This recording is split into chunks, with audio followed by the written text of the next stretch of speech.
भारत का पूंजी बाजार नियामक यानी सेबी देश की शीर्ष अदालत से यानी सुप्रीम कोर्ट से एक अरबपति गौतम अडानी के ग्रुप के खिलाफ शॉर्ट सेलर हिंडनबर्ग रिसर्च के आरोपों की जांच पूरी करने के लिए और समय के लिए कह सकता है। ये कह सकता है कि जांच अभी पूरी नहीं हुई है, अडानी को लेकर अभी जिस तरह की जांच हो रही है उसमें वक्त और लगेगा, या फिर कह सकता है कि अडानी को लेकर इतने बड़े खुलासे हो रहे हैं कि अभी और वक्त चाहिए और सबूत जुटाने। ऐसा कहा जा सकता है। इस मामले को या तो टाला जा सकता है, जांच को बढ़ाया जा सकता है।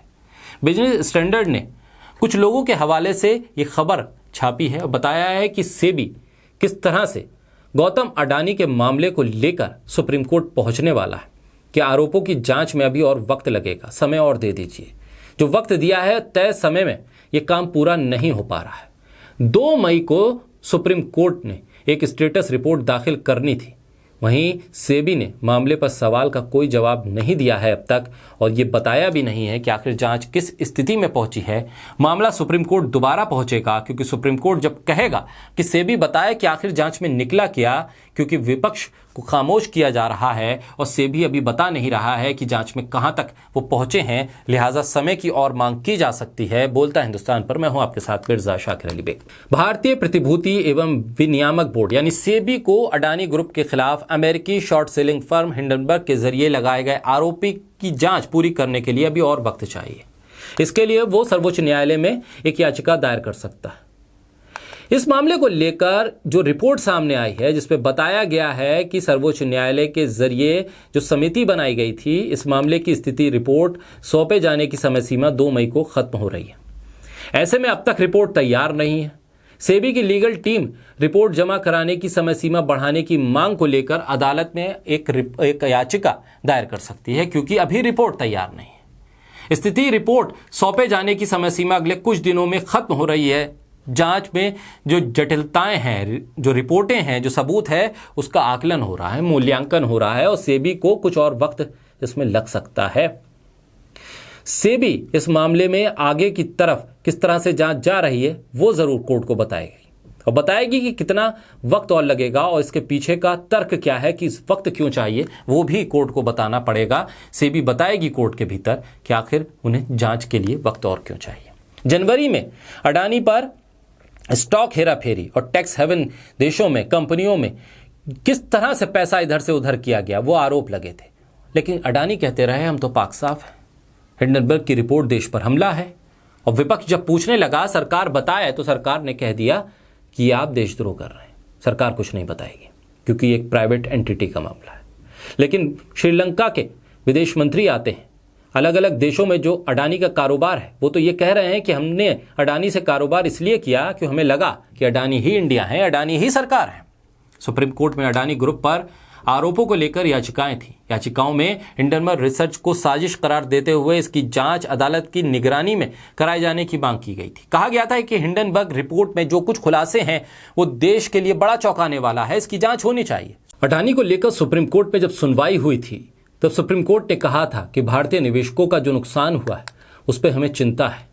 ऐसे में सेबी इसकी जांच करे, और सेबी से इसे निपटाने के लिए सुप्रीम कोर्ट ने सुझाव भी मांगे थे। सुप्रीम कोर्ट ने कहा था कि सिर्फ अमीर ही निवेश नहीं करते हैं, ऐसे बड़ी तादाद में लोग हैं, मध्यवर्गीय भी हैं, जो इसमें पैसा लगाते हैं। इस वजह से कि उनका पैसा बढ़ेगा तो उनको कुछ मुनाफा होगा, उनका पैसा भी डूबा है। करोड़ों की तादाद में ऐसे लोग हैं जिन्होंने इसमें निवेश किया था, उनको चोट पहुंची है।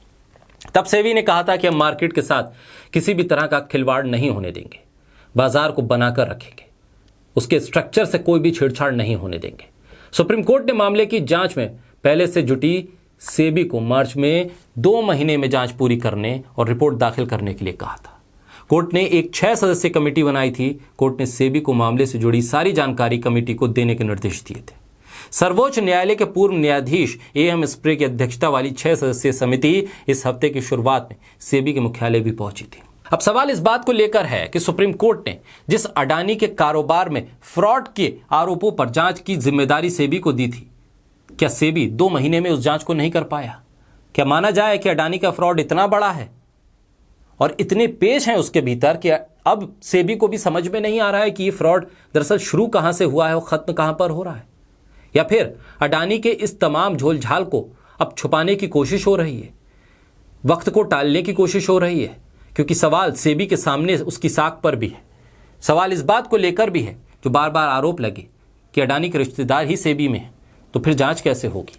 लिहाजा अब सेबी को अपनी विश्वसनीयता को भी बचाकर रखना है और सुप्रीम कोर्ट के डंडे से भी बचकर चलना है।